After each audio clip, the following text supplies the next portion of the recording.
J'espère que vous allez bien, mesdames et messieurs, bonsoir. Encore une fois. Nous sommes le 27 mars 2025 et c'est le grand jour. C'est le jour tant attendu. On attendait ce jour depuis plusieurs jours, depuis plusieurs semaines. On savait que Boualem Sansal allait être jugé. Enfin, on ne savait pas vraiment qu'il allait être jugé parce qu'il était placé en détention provisoire pendant un certain nombre, depuis le 16 novembre, date de son arrestation. Une semaine après son arrestation, il a été placé sous mandat de dépôt. On ne pensait pas qu'il pouvait être jugé aussi facilement. En une semaine, Boualem Sansal a connu finalement son sort. Est-ce qu'il a connu de façon définitive? Quelle sera la suite? 5 ans de prison ferme qui ont été prononcés aujourd'hui, le 27 mars 2025, par le tribunal correctionnel de Dal-Beida. Est-ce que c'est un verdict sévère? Est-ce qu'il est lourd? Est-ce qu'il est clément?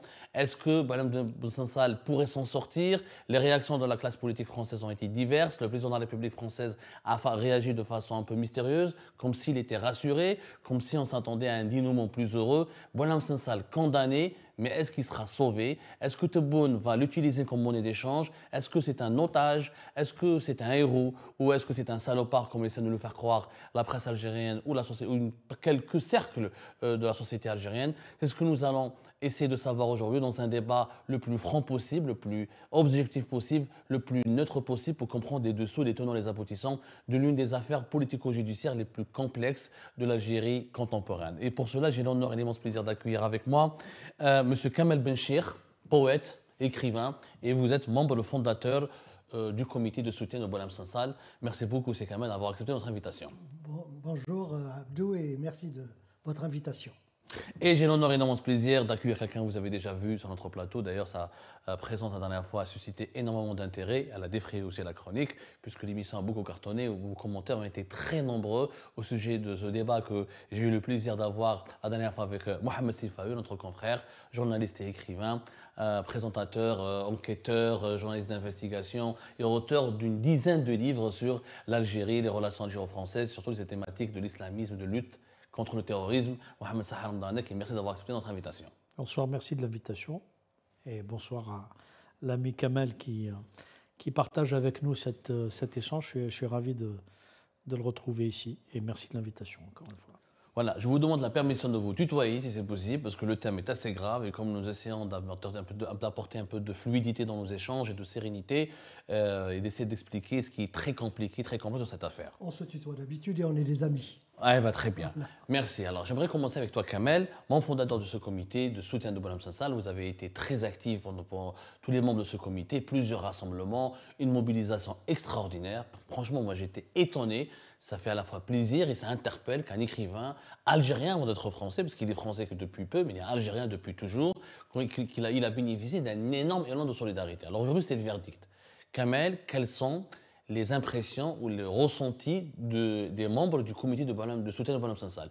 Est-ce que c'est un verdict clément, comme moi j'ai osé le dire, mais on va en parler plus tard, ou est-ce que c'est c'est un verdict qui vous a choqué, qui vous a bouleversé? Alors, pour mes amis, pour moi, j'ai une autre façon de lire les événements, mais pour mes amis, ils ont été choqués. 5 ans, c'est énorme, surtout pour un homme de 80 ans qui est malade, qui a un cancer de la prostate, qui n'a jamais été derrière les barreaux, qui a toujours vécu sainement. Et 5 ans, c'est énorme, parce que imaginons que ça aille jusqu'au bout, il aura 85 ans, et on ne sait pas avec sa maladie si ça perdure, si ça s'aggrave. Donc mes amis, mes camarades du comité de soutien ont été vraiment choqués. Ils s'attendaient à quoi? Ils s'attendaient à une relaxe pure et simple, puisqu'il n'a rien fait. Puisqu'on lui reproche ses prises de position qu'il a toujours eues depuis 1999, date de sortie de son premier livre. Là, il vient de dire une bêtise sur les frontières algéro-marocaines lorsqu'il a donné son interview au magazine Frontières, mais on n'emprisonne pas un type parce qu'il a dit des bêtises. Sinon, tous les membres du gouvernement algérien seraient derrière les barreaux. Non, mais connaissant le fonctionnement du système judiciaire algérien et connaissant l'ampleur de la répression en Algérie, est-ce qu'au niveau du comité de soutien à Boualem Sansal, est-ce qu'il s'attendait est-ce qu'on aurait pu avoir une peine de 10 ans, de plus, de 8 ans, surtout que le déroulement du procès était inédit quand même. On va en parler tout à l'heure, au cours de la procédure.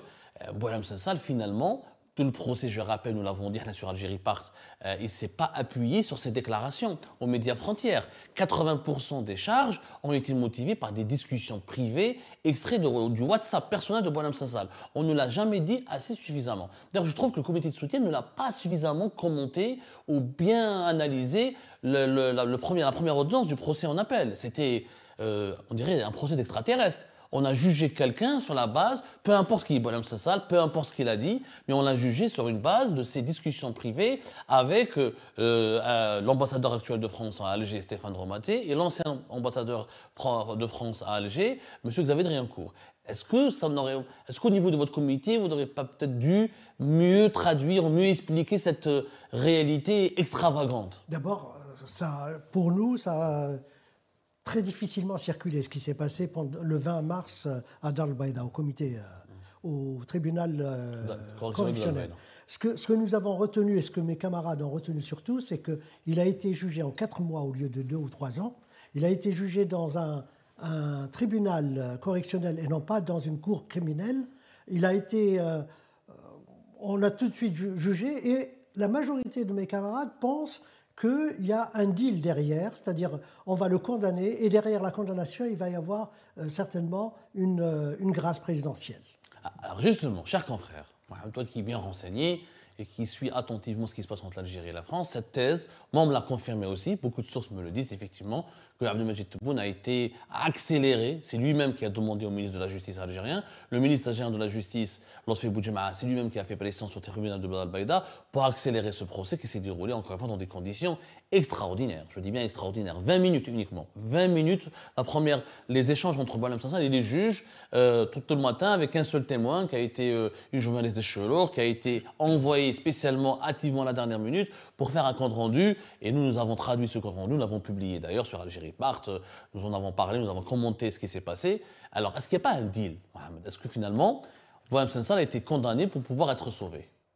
Alors, puisque l'émission est en français, et qu'on parle à un public francophone, je vais essayer d'apporter les différents niveaux de décryptage qu'il faut avoir.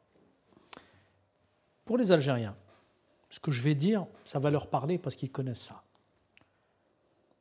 Pour ceux qui ne sont pas algériens, qui sont francophones, et a fortiori qui vivent dans des systèmes démocratiques, ça va leur paraître invraisemblable, donc il faut qu'on leur explique. Parce que nos amis des comités de soutien qui ne sont pas algériens ou qui ne sont pas familiarisés avec l'Algérie, lisent les événements à partir de leur propre vécu, à partir de leur propre tradition, y compris avec les systèmes judiciaires.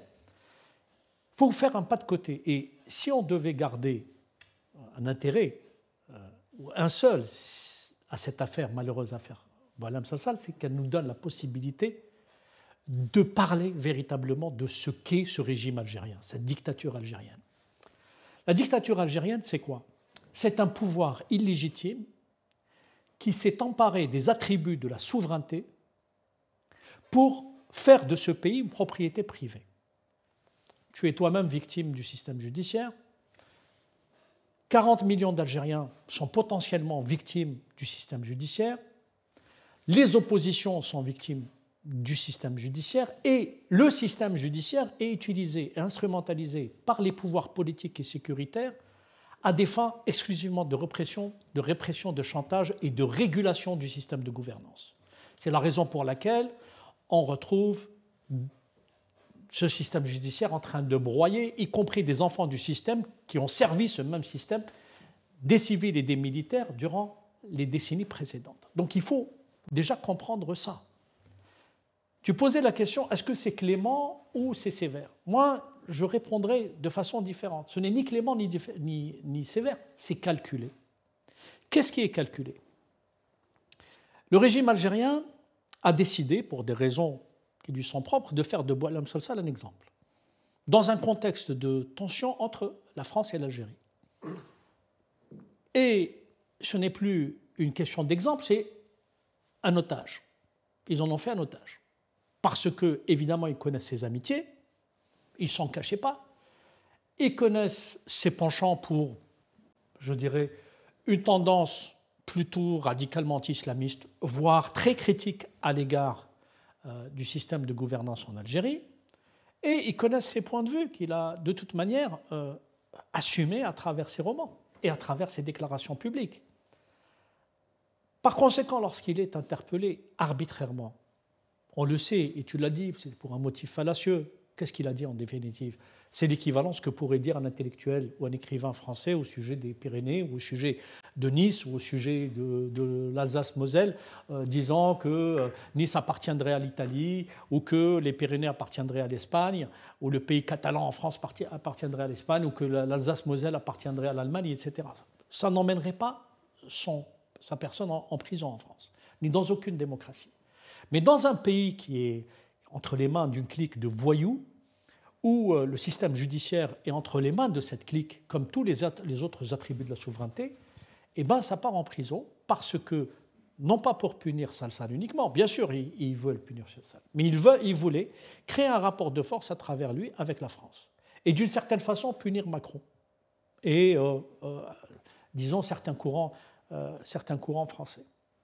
Donc la question aujourd'hui qui se pose, et on le sait, 10 ans, tribunal criminel, tribunal correctionnel, tout ça, c'est une théâtralisation dont est coutumière l'Algérie de Tebboune, de Bouteflika et j'en passe, mais surtout, c'est sous Bouteflika que ça s'est accentué. Ça ne veut pas dire que ça n'a pas existé avant, ça a existé, mais il y avait quand même, le système algérien préservait les apparences. Ceux-là, pardon, je vais le dire en arabe, mais hchmouch, c'est des gens qui ne sont même pas calibrés pour occuper les postes qu'ils occupent. Donc, même les apparences ne sont pas préservées. Pourquoi 5 ans? Parce qu'effectivement, ils savent qu'il a 80 ans. Ils savent qu'il est malade. Il s'ouvre, même un pouvoir têtu, il s'ouvre une porte de sortie, une porte de secours. Si jamais son état de santé se détériore, qu'à Dieu ne plaise, comme dirait l'autre, et je ne le souhaite pas, évidemment, il le libérait pour, entre guillemets, des raisons humanitaires. Et le sieur Abdelmajid Tebboune passerait pour un grand humaniste. Si jamais ils arrivent à avoir... Dans ce calcul, Mohamed, il n'y a pas une négociation avec Paris? Parce que quand je vois Emmanuel Macron, ce qu'il a déclaré... Voilà, parce que Macron... Mais moi, je vais te dire... Pardon, je ne veux pas monopoliser la parole, mais je vais te dire quelles sont... Il y a eu plusieurs... Et j'ai toujours dit, et je l'ai dit ici, je l'ai dit à des responsables français que j'ai rencontrés, le pouvoir algérien s'en fout royalement de l'avenir de l'Algérie et de l'avenir des Algériens. Tapez-les dans leurs intérêts personnels. Le régime algérien a commencé à reculer quand leurs intérêts personnels ont été attaqués. Il y a effectivement une liste de 801 responsables algériens détenteurs indûment de passeports diplomatiques qui ne peuvent plus venir en France aujourd'hui. Il y a d'autres listes qui sont en préparation où il y a des civils et des militaires qui pourraient fort bien être empêchés de venir en France. Il pourrait fort bien y avoir une suppression de toutes les cartes de séjour qui ont été gracieusement accordées à des enfants d'eux, des fils d'eux et des filles d'eux. Il y a un inventaire qui est en train d'être fait sur les personnes qui ont des biens mal acquis, là où j'en veux à la France. Je veux dire là où j'en veux à la France, parce qu'évidemment je suis très critique à l'égard du régime algérien. Mais là où j'en veux à la France officielle, à la France politique, c'est la connivence qu'elle a exprimée à l'égard du régime algérien pourri depuis plusieurs années. C'est un manque de respect à l'égard des Algériens. Le plus grand respect que doivent avoir aujourd'hui les autorités françaises à l'égard des Algériens, c'est de faire en sorte à ce qu'ils ne soient plus complices d'un régime dictatorial, d'un régime qui est en train de créer le malheur. Alors justement, Mohamed, Emmanuel Macron a parlé lors d'une conférence pour un sommet sur l'Ukraine, etc. Il a fait une déclaration que moi j'ai jugée assez intrigante. Il n'a pas condamné. Il n'a pas dit c'est un déshonneur comme il l'a dit en janvier 2025. Il a dit ceci, qu'il espère que les autorités algériennes fassent preuve d'humanité. Je souhaite vivement qu'après ce jugement, il puisse y avoir des décisions claires, humaines et humanitaires par les plus hautes autorités algériennes pour pouvoir lui redonner sa liberté, lui permettre à la fois de redevenir un homme libre et de se soigner parce qu'il combat aussi la maladie. Je sais pouvoir compter à la fois sur le bon sens et l'humanité des autorités algériennes pour prendre une telle décision. En tout cas, je l'espère fortement. J'ai l'impression que se réjouit, il dit, voilà, il s'attendait, il était comme si quelqu'un lui avait dit à l'avance, voilà ce qu'il va prendre Boualem Sansal, ne sois pas surpris, voilà ce qui va se passer. Clairement, on a l'impression qu'il y a un consensus entre Paris et Alger, qu'il y a une négociation en cours. Ce n'est pas ma lecture des choses. Moi, je crois que les autorités françaises s'attendaient à une peine de prison résiduelle, quelques mois, une année, Et maintenant qu'on est dans le dur, 5 ans de prison quand même, ce n'est pas rien pour un homme de 80 ans, encore une fois, eh bien, tous les scénarios sont devant nous et les négociations vont commencer. Ah, ils n'ont pas encore commencé, selon toi? Je ne pense pas. Maintenant, il fallait qu'il soit condamné. Et donc, il va être l'otage qui va servir de ping-pong. Voilà. Pour moi, c'est ça. Alors justement, dans ces négociations, la France pourrait exiger quoi? L'Algérie pourrait exiger quoi à la France? Elle va exiger des choses que la France ne pourra pas lui donner. Exemple? Par exemple, le Sahara horizontal. Revenir, il est impossible pour qu'un pays comme la France puisse revenir sur sa parole. Ouais, concernant la reconnaissance, La de la souveraineté reconnaissance du de la Maroc, marocanité du Sahara, c'est complètement bidon. Et je pense que les Algériens vont essayer de faire pression sur les Français pour qu'ils reviennent un temps soit peu en arrière, mais ce n'est pas possible. Et je ne le souhaite pas, parce que c'est la parole de la France qui est engagée. Alors Mohamed, justement, alors d'autres sources disent que non, les Algériens vont exiger en échange de Boualem Sansal que la France remette à l'Algérie un certain nombre de personnalités, dont des réfugiés politiques. Oui. J'espère que je n'en fais pas partie. Oui, il y a plusieurs. Sinon ce débat ne pourra pas avoir lieu. Oui. Est-ce que c'est vrai cette histoire ou c'est du fantasme? Non, tu ne fantasmes pas. Il y a 3 niveaux. Et j'en ai cité un. C'est en cas de maladie et d'aggravation de la maladie de Boualem, qui pourrait le libérer pour des raisons entre guillemets humanitaires, et comme ça ne pas prendre le risque de perdre la face devant la communauté internationale, parce que là ça commence à prendre une ampleur qui devient très gênante pour le régime algérien, mais ce n'est pas ça qui va les faire reculer. Ils ne voudraient pas, en gros, qu'il lui arrive malheur en détention, parce qu'ils, pas par sympathie pour Boualem Sansal ou par décence ou par humanité, mais par peur de risquer quelque chose devant des juridictions internationales. Le deuxième point, c'est effectivement un deal diplomatique sur un infléchissement de la politique extérieure française à l'égard du dossier, je dirais, nord-africain au sens large. Ils savent pertinemment, ils ne sont pas bêtes, à ce point en tout cas, ils sont bêtes mais pas à ce point, ils savent très bien que la France ne reculera pas sur la question du Sahara occidental. Ils savent très bien que la France ne va pas compromettre aujourd'hui ses relations avec le Maroc. Mais ils recherchent vraiment une relation, je dirais, plus équilibrée. Parce qu'il y a eu de la part d'Emmanuel Macron, après avoir constaté que ce n'étaient pas des gens sérieux, une vraie réorientation de la diplomatie française en Afrique du Nord. C'est-à-dire que le président de la République française a décidé que son allié stratégique en Afrique du Nord sera le Maroc. Et il a eu raison. Vous savez pourquoi il a eu raison? Il a eu raison tout simplement parce qu'il a constaté que les dirigeants algériens n'étaient pas sérieux. Ce n'était pas par haine de l'Algérie, ni par détestation de l'Algérie, ni par racisme, comme veulent le dire les propagandistes algériens. Non, il a juste fait le constat. Celui qui disait que le colonialisme était un crime contre l'humanité, qui est arrivé avec les meilleures intentions du monde, au point où il s'est fait reprocher beaucoup de choses par une partie de la droite, l'extrême droite, etc. Celui-là même, aujourd'hui, il a tourné kazakh et il s'est tourné vers les Marocains et il s'est réconcilié avec eux et il est en train de reconstruire une relation solide. Parce que tout simplement, il a fait le bilan. Après plusieurs années de gouvernance. Donc, le régime algérien, qu'est-ce qu'il pourrait obtenir alors? Pourquoi garder encore Boualem Sansal en otage? Le troisième élément, c'est effectivement la question des négociations pour récupérer un certain nombre de personnalités. Et là, je vais m'arrêter 30 secondes. Ce n'est pas pour te faire peur. Oui, tu en fais partie. Pourquoi tu en fais partie? D'autres en font partie. Bouchouareb en fait partie. Ouais. Il y a un blogueur ou un influenceur dont je ne citerai pas de nom parce qu'il est farfelu, mais il a fait beaucoup de mal au régime algérien par des déclarations un peu intempestives, par un peu de fake news, un peu de vrai, un peu de faux. Il est manipulé par des franges du régime, on le sait. Et vous savez l'un et l'autre de qui je parle. Ils veulent sa peau. Bon, ils veulent le récupérer. Quand on regarde, en réalité, on voit que sur chaque cas, sur l'affaire Bouchouareb n'est pas réclamé parce qu'il serait plus corrompu que d'autres. Pas du tout. C'est parce que Tebboune en fait une affaire personnelle. Et pourquoi Tebboune en a fait une affaire personnelle? Pour 2 raisons. D'abord, Bouchouareb a stoppé l'évolution de la fille de Tebboune quand celle-ci était au ministère de l'Industrie. Et il ne lui a jamais pardonné. Mais en plus de ça, Bouchouareb, qui était proche de la clique Saïd Bouteflika, Ali Haddad, s'est répandu au moment de l'éviction de Tebboune et de l'humiliation de Tebboune. lorsqu'il a passé 3 mois comme Premier ministre, il s'est répandu dans les salons algériens en des termes peu amènes à l'égard de Abdelmadjid Tebboune. Il ne lui a jamais pardonné, et s'il l'a fait, Bouchouareb, c'est parce que lui aspirait à prendre la chefferie du gouvernement. Donc, en 2017, il y a une affaire personnelle. Sur le blogueur influenceur dont j'ai parlé, pourquoi il lui en veut? Parce qu'il lui a cité sa propre famille en des termes orduriers, peu élégants. On sait que, bon, voilà, il fait partie de cette mouvance qui n'a honte de rien et qui est à l'image d'ailleurs du régime dont il dit s'opposer, dans les pratiques de voyous, et c'est des gens qui tapent en dessous de la ceinture, parce que moi, je n'aime pas le pouvoir algérien.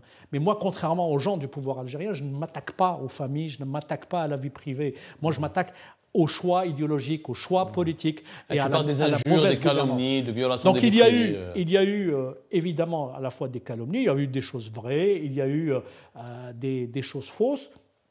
Et donc Tebboune en a fait une affaire personnelle et il s'est juré de ramener ce type qu'il avait cherché visiblement, y compris à faire kidnapper.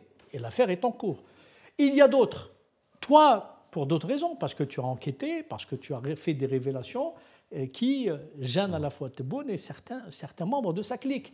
Donc, quand on regarde, on revient à ce que je disais au départ. Est-ce que la France pourrait céder? C'est ça? La France ne cédera pas. Non. En tout cas, moi je peux garantir, pour connaître quand même ce pays suffisamment bien, que ce n'est pas du tout dans son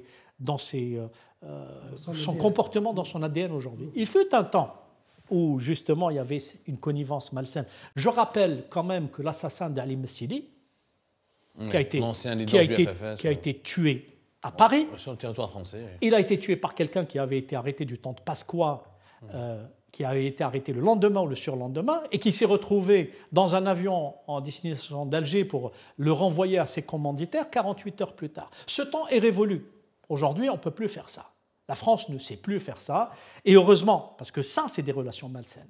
Et eux, aujourd'hui, sont étonnés par le discours qui est porté par Bruno Retailleau, par le discours qui est porté par même le Premier ministre, pour lequel ils ont une certaine sympathie, François Bayrou, ou le discours qui est celui, y compris d'autres responsables français. C'est parce que tout simplement, il y a des responsables français qui sont d'une autre génération et qui ont décidé tout simplement de considérer l'Algérie comme un État souverain et de sortir de cette connivence qui n'a que trop duré, de mon point de vue, et qui a été malsaine.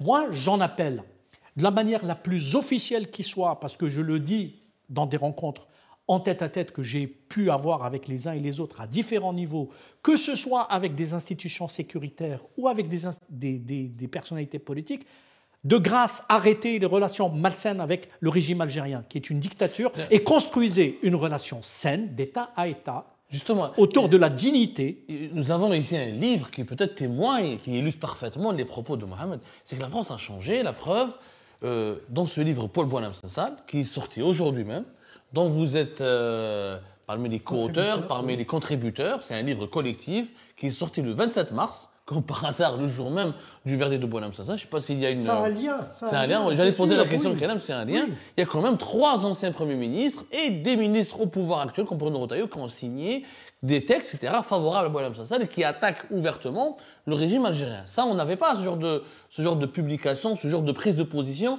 aussi claire, aussi assumée auparavant. Je me trompe ou pas, quand même? Oui, non, mais tu as raison. Mais il y a aussi Rachel Binas qui a été la première à donner l'information sur l'arrestation de Boualem, par exemple.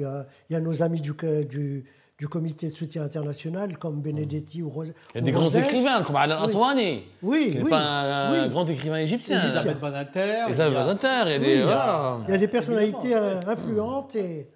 Mais en plus, je veux dire, quand tu liras le livre, quand tu lis les différentes interventions, c'est des interventions qui ne sont pas du tout... parce que je réponds en amont à la propagande algérienne. Ce ne sont pas des textes qui sont hostiles à l'Algérie. Non. Moi, je suis fatigué d'entendre cette propagande du régime algérien qui veut absolument s'amalgamer avec l'Algérie, comme si c'était sa propriété privée. Non, quand je critique Emmanuel Macron, je ne critique pas la France. Il m'est arrivé de critiquer à plusieurs reprises le président de la République. je ne critique pas la France. Quand j'attaque frontalement l'extrême droite française, je ne critique pas la France, parce qu'elle n'est pas la France. Quand je critique l'extrême gauche française, je ne critique pas la France. Donc quand je critique l'extrême droite algérienne qui est au pouvoir, l'extrême droite algérienne, ultranationaliste, c'est une extrême droite. C'est ce qu'il faut dire. C'est un régime ultranationaliste, mais en par plus contre, illégitime. J'avais une question importante pour vous tous les deux, parce que c'est un reproche qui est fait depuis le début aux partisans de l'affaire Boualem Sansal, aux défenseurs de Boualem Sansal. C'est que tout ne se limitait pas à Boualem Sansal. C'est que la répression en Algérie ne date pas de l'époque de Boualem Sansal. C'est pas nous, les opposants algériens. Bon, pardon, je ne suis pas opposant, je suis journaliste. J'ai pris une peine de mort. Et je vous assure que moi, ma mère aurait payé, aurait sorti le couscous si j'avais pris 5 ans de prison uniquement. Ma mère aurait sorti le couscous. Je dis la vérité. Et pourtant, Kamel, personne ne s'est solidarisé avec nous. C'est que le problème qui se pose avec l'affaire Boualem Sansal, on voit des ministres, des premiers ministres, des poètes, des écrivains, des prix Nobel. Mais pourquoi pas les autres détenus politiques, opinions algériens, qui ont pris des peines de prison beaucoup plus lourdes, avec des menaces de mort, on a subi des agressions, on a été menacé sur le territoire français, etc. Le discours n'était pas du tout axé sur la solidarité. Est-ce que parce que c'est Boualem Sansal, parce qu'il est français, ou parce qu'il a la nationalité française? Je sais qu'il y a des franco-algériens qui sont en prison aussi en Algérie pour des affaires d'opinion. Alors est-ce qu'il n'y a pas une solidarité à géométrie variable? Pardon-moi pour l'expression, parce que tout le monde m'avait dit, tout le monde se pose cette question. Moi, je suis mal placé pour en parler. Peut-être que Mohamed va en parler mieux que moi. Moi, d'abord, c'est un de mes meilleurs amis. Donc, il est naturel que je le défende bec et ongle. Donc, depuis l'affaire Non, mais on ne vous reproche pas de ne pas de le défendre. Hein. Oui. C'est juste pourquoi pas aussi les autres. Oui. Alors, d'abord, il y a sa célébrité. Pour les gens, je ne parle pas pour nous. Hein. Pour les gens, il est connu dans le monde entier. C'est une lumière, entre guillemets. Ses livres sont traduits dans une 50aine de langues. Il est vendu un jour. Je vais vous raconter une anecdote personnelle. Un jour, je lui ai parlé du livre, que j'adore d'ailleurs, Le village de l'Allemand. Et je lui ai dit, Boualem, comment tu as pu écrire une histoire pareille? Comment tu as... Et il me dit, mais je n'ai pas inventé ça. Je suis allé du côté de Sétif et cette histoire s'est vraiment déroulée. J'ai fait une enquête et cet ancien officier nazi a bien existé. Et je lui dis, mais je vais te poser une autre question. Tu l'as vendu à combien, ce livre? Il me dit 125 000. C'est mon livre le moins bien vendu, 125 000 exemplaires. 125 000. Et on a parlé... C'était le livre le moins vendu. Le moins vendu. Donc, c'est dire le poids que pèse Boualem Sansal, c'est pas rien. Oui, enfin, ça, le régime algérien le savait. D'abord, je pense, effectivement, tu as raison, il faut d'abord, par principe, se solidariser avec tous les détenus d'opinion, par principe. Mais moi, j'ai une explication. D'abord, les gens se solidarisent avec ceux qui incarnent quelque chose. Il se trouve qu'il incarne quelque chose. Il est chez un grand éditeur, Gallimard. Il est, je dirais, connu et identifié par plusieurs personnalités françaises importantes, parce qu'il les a rencontrées, parce qu'il a fait des salons du livre avec nous, on a passé des soirées ensemble. Moi, je le connais depuis l'année où il est rentré dans la scène littéraire. Qu'est-ce qu'il faut répondre, tous les deux, hein? Je vais commencer par Kamel, ensuite Mohamed, pour avoir vos opinions tous les deux. Il faut dire quoi aux gens qui vous disent mais ça a été récupéré par l'extrême droite? Est-ce que c'est normal que Marine Le Pen, Éric Zemmour, etc. défendent aussi ouvertement un écrivain algérien? Voilà. Est-ce que ce soutien de la droite dure ou de l'extrême droite n'a pas nui à la cause de Boualem Sansal? N'a pas suscité une certaine... Je poserai la question autrement. Voilà. Pourquoi la gauche ne défend pas Boualem Sansal? La gauche islamo-compatible. LFI n'a jamais... Non seulement elle n'a jamais défendu... Mathilde Panot, aujourd'hui, elle a dénoncé... Oui, mais maintenant qu'il a été condamné à 5 ans... Elle a demandé sa libération. Mais lorsqu'on a soumis le vote au Parlement européen, LFI a voté contre. Rima Hassan a voté contre, par exemple. Moi, je trouve que c'est honteux. Donc, si la gauche le lâche, il va trouver ses soutiens ailleurs. Mais ce n'est pas à lui qu'on doit reprocher ses soutiens. Il faut le demander aux soutiens eux-mêmes. Lui, il est en prison. Non mais clairement, pour poser la question claire, il avait aussi des liens et des amitiés, de Médias Frontières, et Marine Le Pen, Éric Zemmour. Est-ce que le fait qu'il soit aussi l'ami de Xavier Driancourt, il devait déjeuner avec Bruno Retailleau, est-ce que ça ne l'a pas aussi permis à Boualem Sansal d'avoir du soutien plus facilement en France? Oui, mais d'abord, Moi, je ne mets pas Bruno Retailleau sur le même pied que sur un pied d'égalité avec personne ne met non, mais enfin, c'est toujours bien de préciser. Oui, absolument, d'accord. C'est une droite républicaine. Je veux dire, il y a une droite républicaine en France, il faut décrypter. Je parle du poids politique. Il y a une extrême droite. Moi, je parle du poids politique, de la notoriété des personnes. Moi, je suis très à l'aise par rapport à ça, parce que, d'abord, Boualem est un ami. Et comme avec beaucoup de mes amis, je ne suis pas d'accord sur tout. On a des désaccords. Je ne vais pas les exprimer ici. Tu sais pourquoi? Parce qu'il est en prison. Le jour où il sera moins vulnérable et libre, et qu'il sera sur un plateau face à moi pour répondre, je parlerai de ça. Pour moi, aujourd'hui, je parle d'un principe. Il est arbitrairement détenu. Alors, quelles que soient ses amitiés, quels que soient les gens avec lesquels il a discuté, quelles que soient les bêtises ou les maladresses qu'il ait pu dire, quels que soient les médias détestables, moi j'aurais jamais, personnellement, je réponds jamais à ce type de médias, c'est pas ça le sujet. Il ne faut pas détourner l'attention des gens. L'attention des gens, et ça concerne les Algériens, quand on met en prison un écrivain, c'est qu'on s'autorise à mettre en prison tous les écrivains. Quand on condamne à mort un journaliste, ça veut dire qu'on peut condamner à mort n'importe quel journaliste. Aujourd'hui, il y a des gens qui ne se sentent pas concernés. Pire, il y a des Algériens qui se disent très heureux, visiblement, de vivre sous ce régime. Je pense qu'ils ont tort. Et je vais vous faire une confidence. Moi, durant toutes ces années, il y a des gens qui sont venus me voir pour essayer de me récupérer, pour essayer de me raisonner, pour essayer de me dissuader de sortir des livres, pour essayer de me dire il faut être moins virulent, il faut être plus, je dirais, plus docile. À l'égard de qui, à l'époque? À l'égard de la famille Bouteflika, quand tout le monde les applaudissait. Ceux-là même qui les critiquent aujourd'hui, qui les insultent aujourd'hui. D'ailleurs, quand celui-là même qui est président aujourd'hui, illégitime, les servait et servait le régime, moi j'ai critiqué. Et aujourd'hui, il les critique, il les met même en prison. Moi, je n'ai pas attendu qu'ils les mettent en prison pour les critiquer. Je les critique depuis l'année 1999, l'année même où ils sont arrivés, où j'ai tout vu. J'ai tout vu parce qu'il y avait des éléments. Mais à leur époque, quand même, attends, je signale quand même, Mohamed, qu'à l'époque de Bouteflika, Boualem Sansal circulait librement. Mais c'est pour ça que je mets. Il faut dire la vérité. Là aussi. Quand Boualem Sansal est parti en Israël en 2012, Bouteflika n'a pas touché à un seul cheveu de rendre Alsace qui appartient à César. Mais Bouteflika est pourri ou pourri, mais. Si on peut le regretter un peu quand même quand on voit ce que. Non, moi, je ne le regrette pas. Je dis juste une différence, c'est que ce régime, contrairement au précédent, ne sait même plus mettre les formes.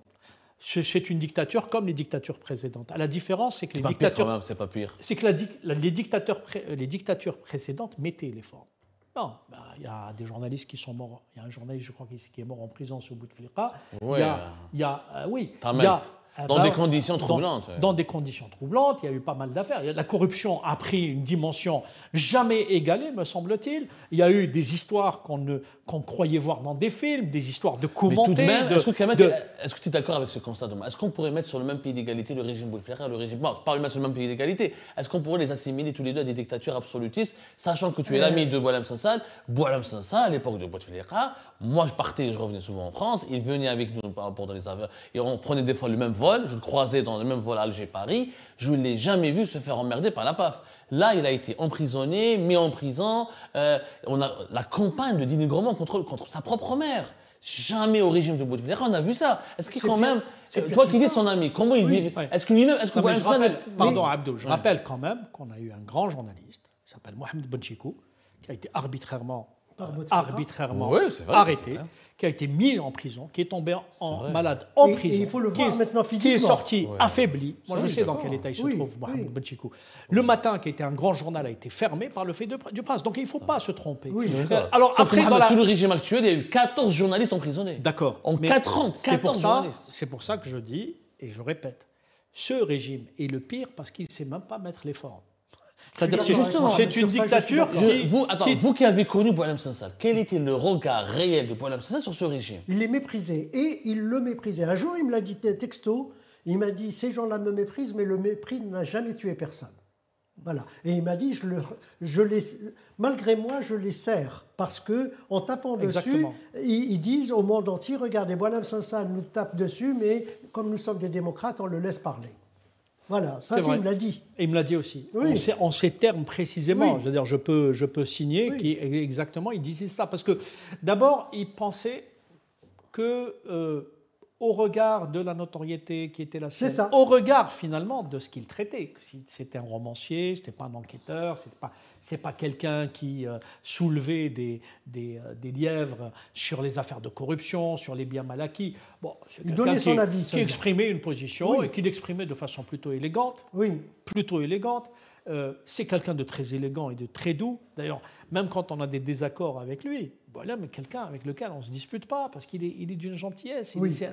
C'est un enfant, et je ne l'infantilise pas. Il a une âme d'enfant. Alors justement, je veux dire, pardon, si lui prend 5 ans, 10 ans, en raison de ce qu'il dit. Alors moi, je prendrais en raison, mais une condamnation à mort, en raison des échanges que j'ai sur mon téléphone avec, parler de ça. De ce que je dis de l'Algérie et du régime algérien. J'allais parler de ça, parce que venons maintenant en fait, est-ce qu'on n'aurait peut-être pas dû dès le départ dire la vérité, que cette affaire n'a rien à voir avec l'écrivain Boualem Sansal, mais avec Boualem Sansal en tant qu'ami de certains personnages, de certaines personnalités politiques françaises détestées par le régime algérien. Parce que durant son procès, ils ont parlé que de ces échanges WhatsApp avec Xavier Driancourt et l'actuel ambassadeur de France, Stéphane Romaté. Oui. J'imagine que sur WhatsApp, il a parlé avec toi, ils n'ont pas dit Mohamed Sefaoui, ils n'ont pas dit Kamel Benchir, ils n'ont pas dit d'autres personnes, ils ont dit, il dit un certain, il y a Malik ou je sais pas quoi, Yazid, voilà, du MAC, etc. Oui. Mais est-ce que Boualem Sansal ne fait pas les frais de la colère du régime algérien à l'encontre de Xavier Driancourt? Mais ça, on l'a dit, on le répète, pas seulement Driancourt, contre la France en général. Driancourt n'est que l'élément le plus visible de la colère des Algériens. Mais on peut reprocher ses amitiés même avec Chevènement, si je puis dire. Hein. Il connaissait très bien Chevènement. J'ai été 2 fois avec lui chez Chevènement. Il connaissait beaucoup de gens bien mais Tebboune citait dans ses discours, il le disait dans son interview accordée à l'opinion, il disait mais voilà, on sait qu'il dînait chez Driancourt et qu'il devait déjeuner avec Bruno Retailleau. Il a cité des personnes bien précises. Oui, il y a une personnification du problème. D'accord, mais pardon, hein, là, il faut être sérieux 5 minutes. D'abord, j'entends que Tebboune est furieux, etc. Enfin, il faut qu'il se calme. Ce monsieur, il faut qu'il apprenne à se calmer. D'abord, quand on est censé être chef d'État, il faut avoir un peu de sang-froid. Je trouve pathétique qu'il investisse émotionnellement tout. Je veux dire, sa déception de la réorientation du discours d'Emmanuel Macron, en fait, il en a fait une affaire personnelle avec un manque de sang-froid évident, comme s'il avait investi émotionnellement un amour fou pour Emmanuel Macron, comme si c'était son frère et son ami intime. Non, enfin, à ce stade. C'est pour ça que je dis, ce type n'est pas calibré pour le poste qu'il occupe. C'est-à-dire, quand on est chef d'État, d'abord, la première caractéristique, nous, on est de modestes citoyens, on est des écrivains ou des journalistes. À la limite, nous, on peut s'enflammer, on peut s'énerver. On ne représente que nous-mêmes. On représente que nous-mêmes. Mais un chef d'État, il doit avoir le sang-froid. Donc, monsieur Tebboune, il faut se calmer. Il faut lui dire de se calmer à ce type et à toute sa camarilla qui est autour. Le problème, c'est que ces gens-là, ils ont vidé la substance. Ils ont vidé l'Algérie de sa substance, de sa matière grise. Ils ont poussé les gens soit vers la retraite, pour les plus compétents qui servent le système, soit ils les ont dégoûtés, ils sont en voie de garage, dans des placards, soit ils les ont poussés à partir à l'étranger, soit ils les ont emprisonnés. Je veux dire, on ne va pas me dire que tous ceux qui sont emprisonnés sont coupables et tous ceux qui sont au pouvoir aujourd'hui sont des gens très bien innocents et exemplaires. On voit très bien le résultat. Il se trouve que la situation de l'Algérie, elle est pathétique au niveau moral, au niveau économique. Il y a, je dirais, une apparence qui est entretenue. Au niveau diplomatique, c'est un pays qui est isolé comme je crois jamais il l'a été. C'est un régime qui est méprisé aujourd'hui. Aujourd'hui, on a honte. Moi, je ne suis pas fier de dire... je suis fier de mes origines, de mes racines. Je ne suis pas fier de dire que je suis algérien. Pourquoi ? Parce que qui représente les Algériens depuis quelques années ? Les islamistes, les terroristes, les voyous, les OQTF. On ne parle jamais parce qu'on n'a pas... Oui, mais parce que le régime n'a jamais participé à mettre en valeur ces élites, ces 15 000 ou 20 000 médecins qui sont en France, qui font un travail formidable, ces écrivains, ces journalistes, il faut voir comment ils sont traités, sa société civile, il n'en veut pas, ses contre-pouvoirs, il n'en veut pas. Donc, il a fait en sorte à mettre en avant, et d'ailleurs, il n'y a qu'à voir qui défend le régime. Qui défend le régime ? Ces petites frappes qu'on voit sur les réseaux sociaux ? Ou alors ces Français qui ont été grassement payés pendant des années et qui défendent le régime, on voit avec des arguments qui sortent de leur balbutiement, qui sortent à peine de leur balbutiement. Donc à un moment donné, il ne faut pas que le régime algérien s'étonne. Il est en train de récolter ce qu'il sème. Sauf qu'aujourd'hui, il récolte à court terme ce qu'il sème. C'est-à-dire que ce que Tebboune sème... Pour le moment, Mohamed Boualem Sansal est entre ses mains. Oui. Donc nous, on voudrait savoir, Kamel, vous, au sein du comité, est-ce que l'État français est prêt à aller jusqu'où pour obtenir sa Je libération? reviens juste sur ce que disait Mohamed concernant les réactions épidermiques de Tebboune, émotionnelles, etc. Il ne s'est pas contenté de ça. Il a traité Boualem de son père. Il avait, Dans un discours officiel. C'est indigne de la part d'un chef d'État de traiter un de ses concitoyens de bâtard, disons le mot. Pour revenir à ce que tu me disais, nous avons rencontré des officiels, on a rencontré Retailleau plusieurs fois, et tout ce qui va se passer entre le gouvernement algérien et le gouvernement français, en tant que membre du comité, je ne parle pas de moi, mais des autres aussi, surtout des autres, nous exigeons de savoir ce qui se passe. Pourquoi Retailleau pas le chef de la diplomatie? C'est normalement Jean-Noël Barrot qui est directement touché par ce dossier. Normalement, c'est le Quai d'Orsay, je ne comprends pas. Non, on ne peut pas parce qu'il y a deux volets. Oui. Il y a le volet sécuritaire déjà, diplomatique. Il y a le volet sécuritaire des OQTF qui est non, je parle de l'affaire de Boualem Sansal. Non, mais l'affaire de Boualem Sansal, il se trouve que Boualem est aussi l'ami de Bruno Retailleau, qui a une sympathie particulière pour lui. Et je sais qu'il l'apprécie particulièrement. Et nous, juste pour savoir, quand vous avez rencontré Bruno Retailleau, par exemple, qu'est-ce qui a été dit? Qu'est-ce qu'on vous a dit? Juste pour ça. on ne peut pas tout dire. Non, en résumé, voilà. En résumé, mais moi, je l'ai vu mardi. J'ai discuté avec lui mardi lors de notre route. On a fait, il y a eu 700, 800 personnes sur la place Édouard Herriot et j'ai rencontré Bruno Retailleau, on a discuté et il m'a dit, la phrase qu'il m'a dite, le vent tourne. Non, mais à aucun moment vous avez parlé avec des responsables du Quai d'Orsay? Comment, pardon? Le Quai d'Orsay, vous n'avez jamais parlé avec des responsables du Quai d'Orsay? Non, sincèrement, le Quai d'Orsay ne nous intéresse pas beaucoup. Vu Pourquoi? la position du ministre lui-même, un peu trop timide, je crois qu'il aille en Algérie, qu'il aille essayer de voir avec eux ce qui se passe, mais il a plusieurs fois essayé de nous recadrer en disant la diplomatie fonctionne, ce n'est pas la peine d'élever la voix. Et au niveau de l'Élysée, il n'y avait pas eu de rencontre? Si, on a justement la semaine prochaine une rencontre avec lui, je peux le dire. La semaine prochaine. Voilà, oui. Donc au niveau officiel, la France, est-ce qu'elle a des cartes, Mohamed? Est-ce que Mohamed, quelles sont les cartes qu'elle pourrait utiliser pour éventuellement obtenir la libération de Boualem Sansal? Qu'est-ce qui reste? Là, Emmanuel Macron, il paraît rassuré, Il y a deux choses qu'il faut savoir. Ce n'est pas trahir ni un secret, ni faire des confidences. Il y a unanimité au sein du pouvoir politique français sur le caractère inique, autoritaire, voire dictatorial du régime algérien. Ça, tout le monde l'a compris. Ce n'est pas un pouvoir sérieux, c'est un pouvoir brutal, c'est un pouvoir qui ne fonctionne pas de façon normale, etc. Après, sur la ligne à adopter, il y a effectivement une divergence de point de vue qui, me semble-t-il, est discutée et arbitrée par le président de la République, Emmanuel Macron. Il y a une ligne qui est une ligne à laquelle je crois. Il faut engager un rapport de force avec le régime algérien parce qu'ils ne comprennent que ça. Donc il faut sortir la boîte à gifles, pardon de le dire comme ça. Et ça signifie quoi la boîte à gifles? Il faut rappeler un certain nombre de choses. C'est que les leviers existent. Et que peut-être, ce n'est pas uniquement l'Algérie qui va perdre. L'Algérie va perdre. C'est le régime algérien qui va perdre. C'est les caciques du régime algérien qui vont perdre. Parce à quoi ils sont en train de jouer?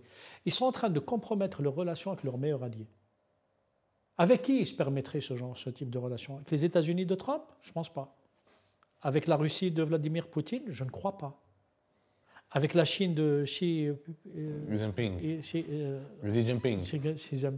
Je ne pense pas. Non, certainement pas. Avec quelle puissance ils peuvent se permettre Avec les pays européens, ils n'ont pas d'histoire, ils n'ont pas de complexe colonial. Donc le seul pays qui est connivent avec eux et qui a été patient jusque-là, c'est la France. D'ailleurs, c'est la raison pour laquelle Ceux qui ont détourné de l'argent viennent ici, ceux qui veulent se soigner viennent ici, ceux qui insultent la France, on voit quand même leurs enfants faire leurs études ici, ceux qui veulent acheter des biens, ils les achètent ici. Il y a des gens, des responsables algériens qui prennent des vols le matin, on le sait par des sources à Air Algérie, tu le sais comme moi, voire mieux que moi parce que tu suis on ce l'a dossier au relaté, quotidien. on l'a documenté. Ils viennent le matin, ils rentrent le soir, au mépris du peuple algérien. Donc tout ça, tous ces dossiers, la France... pas un enfant qui suce son pouce. C'est un grand pays, c'est une grande nation qui a des... Mais pour les beaux yeux de Boualem Sansal, entre guillemets, je m'en de parler, hein. Pour les beaux Non, yeux y a de pas que Boualem... ça. Non, Non. pour les beaux yeux de Boualem Sansal, elle est capable d'aller jusque-là? Il n'y a pas que ça. Il n'y a pas que les beaux yeux de Boualem Sansal. Quoique les beaux yeux de Boualem Sansal sont importants parce que c'est une affaire de principe. Mais il n'y a pas que ça. Il y a quand même un certain nombre, une soixantaine de dossiers qui posent problème, qui sont de gens qui sont sous EQTF, qui sont des gens dangereux pour la République française. Et je vais le dire. Et on l'a vu à Toulouse. Ils sont même dangereux pour des Algériens vivant en France, puisque c'est des gens qui sont soit capables de faire des attentats, soit des gens qui sont... Quand il y a des attentats en France, les Franco-Algériens sont impactés, les Algériens résidant en France sont impactés, et même des gens qui viennent en touristes d'Algérie peuvent être impactés. Donc ils reprennent leurs islamistes d'abord, puisqu'ils sont en train de leur pardonner. Ils ont fait rentrer, y compris Anwar Haddad. Qu'ils reprennent leurs voyous, puisque c'est des gens qui ne sont pas du tout productifs en France, qui sont générateurs de toxicité. Moi, je pense que l'Algérie gagnerait à faire en sorte à ce que ceux qui soient à l'étranger la représentent correctement et dignement. Les 15 000 médecins... Là, on est tout à fait d'accord, mais... Les 15 000, pardon, Abdou, les 15 000 médecins qui sont... 15 000 médecins algériens qui sont en France représentent la France, l'Algérie très bien et sont productifs pour la France. Ils sont indispensables. Les gens qui travaillent, qu'ils soient chauffeurs de taxi, qu'ils soient livreurs, les gens qui vivent dignement, les intellectuels, tous ces gens-là, ils sont à la fois utiles pour la France, mais utiles aussi pour l'Algérie, il n'y a aucun problème, quelles que soient leurs opinions. Mais il y a des gens qui posent un vrai problème, qui représentent une vraie toxicité, qui reprennent ces ordures-là. Et je le dis clairement en des termes crus. Pourquoi ils ne veulent pas c'est un sujet reprendre... qui mériterait une émission à part, il est prévu, on va faire une émission sur ça. Donc il y a la question des OQTF, il y a la question évidemment de Boualem Sansal, et il y a la question de rebâtir des relations sur des bases plus saines. Je veux dire, par là, on ne peut pas accepter, aucun pays ne peut accepter que d'un côté, ce qui s'est passé ces dernières années, Emmanuel Macron a fait des gestes de bonne volonté sur la question mémorielle. Il a reconnu des choses que peu avaient fait avant lui, autour de Maurice Audin, l'assassinat de l'Arbi Ben Mehdi, etc. Et en contrepartie, qu'est-ce qu'ils ont reçu, les Français? Eh bien, de mesures vexatoires. Des déclarations intempestives qui, à chaque fois, convoquaient, instrumentalisaient l'époque coloniale. Parce qu'on méprise tellement ce peuple qu'on l'abreuve que de populisme et de discours victimaires. On l'entretient dans la haine. Alors quand ce n'est pas la haine d'Israël, c'est la haine du Maroc. Quand ce n'est pas la haine du Maroc, c'est la haine de la France. Je pense qu'un pays a besoin d'autre chose. Il a besoin d'un système... Est-ce que Boualem Sansal va s'en sortir? Quand on décrit cette réalité, voilà, Mohamed, ce qu'il dit, c'est très dur, mais c'est un constat, il est là, on peut être d'accord, on peut pas être d'accord, mais les faits sont là. Mais est-ce que Boualem Sansal, vu son âge avancé, vu qu'il est malade, il est cancéreux, il y a quand même une course contre la montre. C'est pas un détenu politique comme les autres. Alors je vais vous dire, pardon, et je vais m'arrêter là. Ouais. Il y a beaucoup, et je pense que notre ami Kamel Benchir, ici présent, fait partie de ces gens-là, et je suis modestement dans le même état d'esprit. Je pense qu'il y a suffisamment de personnes d'origine algérienne, binationaux ou français, qui sont déterminés à faire sortir Boualem Sansal. Et tu sais quoi? Si Boualem Sansal ne sort pas, ou s'il lui arrive quoi que ce soit, je peux t'assurer qu'on est suffisamment déterminé pour que Tebboune et sa clique le payent devant les juridictions internationales. Est-ce que c'est vrai cela? Ah oui, c'est vrai. D'abord, est-ce qu'il y a un risque, toi qui connais? Est-ce qu'il est, je ne peux pas jouer au pronostic. Est-ce que vraiment il est gravement malade? Est-ce qu'il risque de lui arriver quelque chose? Je ne sais pas s'il est gravement malade ou pas, puisqu'on a demandé à plusieurs reprises de nous donner les indications sur son cancer. Parce que moi, avant qu'il soit en prison, je ne savais pas qu'il avait le cancer. Hein. Je ne savais pas du tout. Hein. Il m'en a jamais parlé. Mais les membres de sa famille sont au courant quand même. Comme je ne connais pas sa femme et que sa fille... Mais le comité, pas toi personnellement, mais le comité ne connaît pas sa femme, c'est membres de sa famille. Certains connaissaient sa femme. Mais sur le cancer, on n'avait pas beaucoup d'éléments. Donc, si ça s'aggrave et que ça risque de se détériorer, Mohamed a tout à fait raison. Je suis de ces personnes. Je ne lâcherai jamais Boualem. Je ne le lâcherai pas pour plusieurs raisons. D'abord, c'est mon ami, je le dis et je le répète. Ensuite, c'est un des plus grands intellectuels, pas algériens, mais francophones vivants. C'est une certitude absolue. Et donc, nous mettons un point d'honneur à ce que il faut qu'on le revoie ici, vivant, et qu'on le prenne dans nos bras. Est-ce qu'il y a, encore une fois, est-ce qu'il n'y a pas une course contre la montre? Est-ce qu'il n'y a pas un impératif que ce soit efficace, rapide et rapide? Et est-ce qu'il n'y a pas... Est-ce qu'on peut craindre le pire, honnêtement, Kamel? Est-ce qu'on peut craindre... Voilà, on a vu Navalny, plus jeune que lui, il est mort. Non, mais je ne souhaite pas ce scénario. Est-ce que ce n'est pas un scénario qui pourrait avoir lieu? Est mort, il était jeune. D'abord, Tebboune n'est pas Vladimir Poutine. Il a beau jouer au coq, il n'a pas la puissance de Vladimir Poutine. Et tu sais, moi, il y a des gens qui, je le disais tout à l'heure, qui venaient il y a quelques années me raisonner. Quand je leur disais ce que je vais vous relater, ils pensaient que c'était excessif.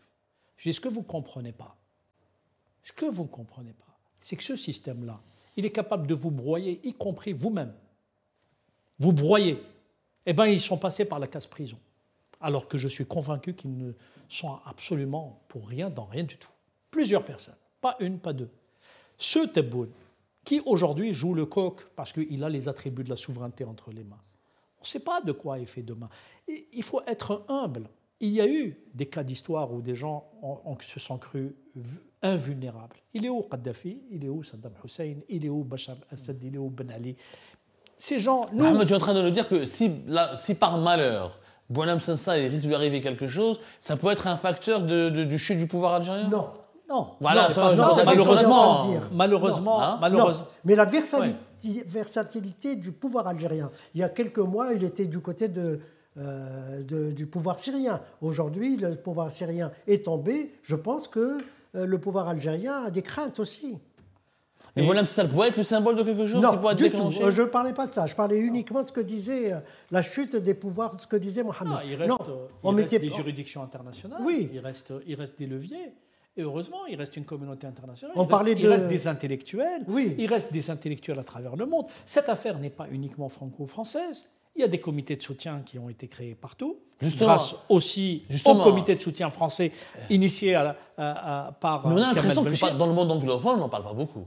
On parle beaucoup, surtout en Allemagne. En Allemagne, c'est encore mieux qu'en France, parce qu'il est très connu en Allemagne. Il a obtenu des prix littéraires, d'ailleurs, en Allemagne. Il a eu le premier grand prix, c'est le Nobel allemand, le prix des libraires. Et j'ai vu personnellement, je suis allé avec Kamel Daoud, on a vu les traducteurs de Boualem, et là-bas, c'est vraiment... Les affiches de Boualem sont partout. C'est extraordinaire en Allemagne. Alors qu'en France, on a couru après les maires. Est-ce qu'au niveau politique, l'Allemagne, les politiques allemands, ils en parlent au Parlement allemand? Non, c'est la société civile.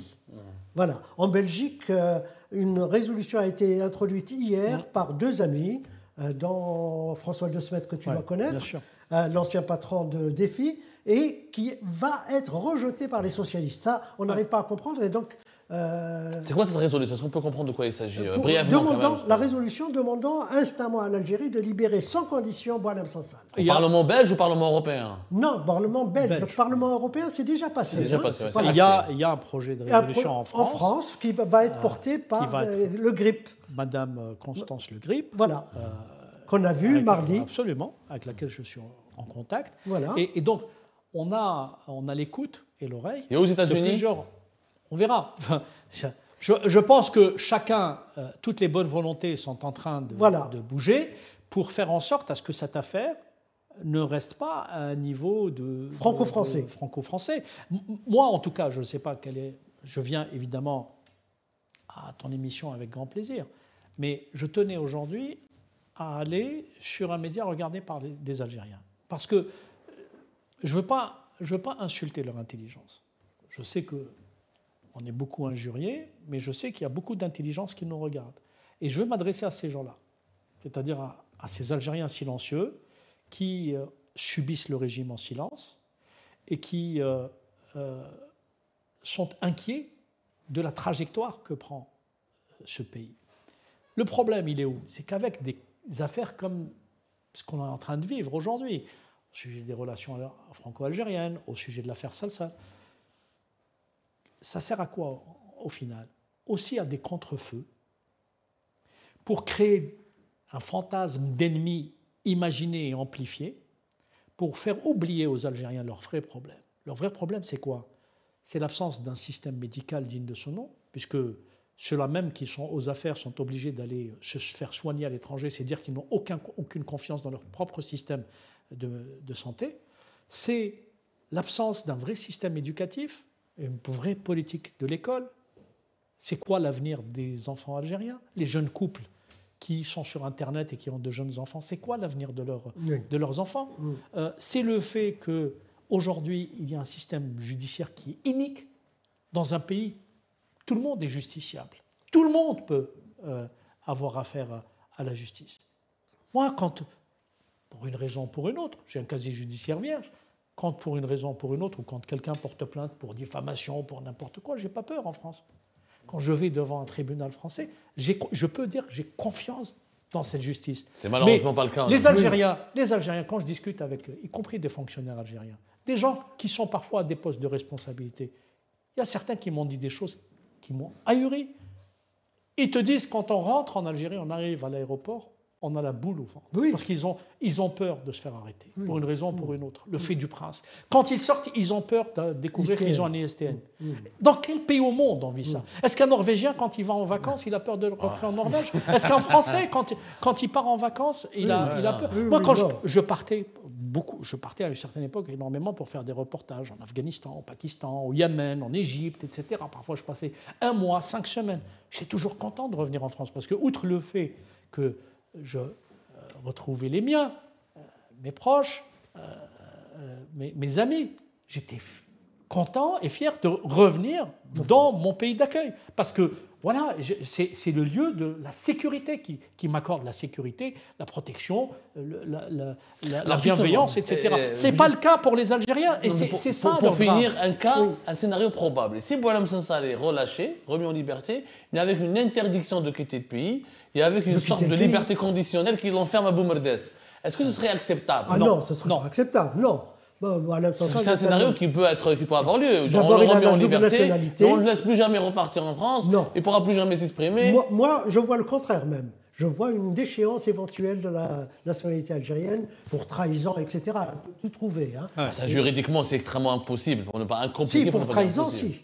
Juridiquement, trahir sur WhatsApp. Oui, tu peux pas trahir sur WhatsApp. Et avec ce régime, on peut tout trouver. Mais moi, je voudrais rebondir sur ce que disait Mohamed sur la dualité entre l'Algérie et la France, sur le cas Boualem Sansal. Je peux dire qu'il y a beaucoup de pays, peut-être pas les États-Unis, je n'en sais rien aux États-Unis, mais dans beaucoup de pays, le cas de Boualem Sansal est vraiment à la pointe du combat des intellectuels. Je suis allé, on parlait de la famille de Boualem Sansal qui est tchèque. En ce moment même, je peux le dire, nous avons réclamé avec un ami dont je ne donne pas le nom, on a réclamé le prix Václav Havel pour Boualem. Il vient d'avoir... Il y a un prestigieux prix littéraire en Europe de l'Est. Voilà, et il vient d'avoir le prix de la liberté d'expression à Prague, il y a quelques jours à peine.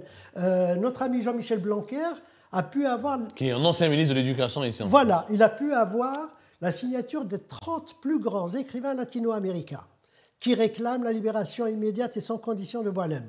Donc, ce n'est pas une affaire française. Il y a une réflexion, je peux le dire en scoop, il y a une réflexion en France sur le fait de nommer Boualem Sansal ambassadeur. La décision est de la francophonie. La décision entre les mains d'Emmanuel Macron. Mais voilà, c'est-à-dire qu'à un moment donné, comment on dit en algérien, neful khsara, ça ne peut pas marcher. Ça peut marcher quand on est dans un souk ou quand on est en ville. Ça ne peut pas. Un président de la République, fût-il illégitime, ne peut pas se comporter de cette manière. Il ne peut pas se comporter de cette manière. Moi, quand je le vois parler, j'ai honte. Alors justement, une dernière question. Est-ce que vous êtes optimiste, pour finir? Optimiste ou pas, quand même? Moi, je suis optimiste. Pour la suite des événements. Moi, je suis optimiste. Je suis optimiste par nature d'abord, et ensuite, mon optimisme vient d'un espoir. Voilà, je vais aller jusqu'au bout. Je le vois venir et on va discuter avec lui. On va l'engueuler pour lui dire pourquoi tu as été depuis le temps qu'on te dit de ne pas y aller. Optimiste ou Moi, pas? je suis réaliste. Je connais le côté retors, tordu, manipulateur du régime algérien. Donc, je suis sur mes gardes. Moi, quand je travaille ou je m'intéresse à l'Algérie, je suis sur mes gardes. C'est des gens en qui je n'ai pas confiance. Je répète toujours ça à mes interlocuteurs français ou européens. Il ne faut pas leur faire confiance. J'espère avoir raison par rapport à toi. C'est des gens. Je préfère. Oui. J'aurais préféré, évidemment. Mais moi, en tout cas, ce que je souhaite, si demain Boualem est libéré, je ferai tout pour faire mon travail de journaliste et d'enquêter pour savoir quelle est la contrepartie qui a été donnée par la République française pour qu'il soit libéré. Parce qu'encore une fois, il est pris en otage. Et donc, il ne sera libéré que s'ils ont une contrepartie. Espérons qu'on pourra un jour faire cette enquête. Pour le moment, on n'en est pas encore là. Je vous remercie beaucoup d'avoir participé. Et si Boualem est libéré, ce que je souhaite que tu nous accordes, c'est qu'on vienne tous les deux en amis avec Boualem. Avec grand plaisir, bien sûr, mais naturellement, ce plateau est ouvert à toutes les sensibilités algériennes. Et bien sûr, Boualem Sansal serait bienvenu. Je voudrais remercier les éditions David Reinhardt, parce que qui ont été extrêmement réactifs. David Reinhardt lui-même, qui a été extrêmement réactif, qui a été très efficace et qui a sorti ce livre en un temps record. Et évidemment, remercier tous les contributeurs, la 60aine de signatures qui ont apporté leur contribution. Et je vais ajouter que dans 2 ou 3 jours, va sortir un livre en Belgique cette fois-ci, édité par Asmodée Edern, auquel je contribue, et il y aura une 40aine de contributions. Parfait, merci beaucoup. Voilà. Merci encore Kamel Benchir, merci beaucoup Mohamed Sifawi. C'était donc le débat qui s'imposait en toute neutralité, en toute franchise, sans aucun parti pris, juste pour comprendre qu'est-ce qu'on pourrait déduire, qu'est-ce qu'on pourrait retenir de l'affaire de Boualem Sansal. Il faut soutenir la liberté d'expression, quelle que soit. On peut ne pas aimer le personnage, on peut le diaboliser, on peut le détester, mais en aucun grand on a le droit d'enfermer quelqu'un pour ses opinions, pour ses déclarations, et encore moins pour des conversations privées sur WhatsApp. Ça ne se fait pas, ce n'est pas digne d'un pays civilisé. Et nous, on aime l'Algérie en tant que pays civilisé. C'est au nom de cet amour noble et élégant qu'on défend les causes les plus justes. C'est comme ça, prenez soin de vous et à la prochaine.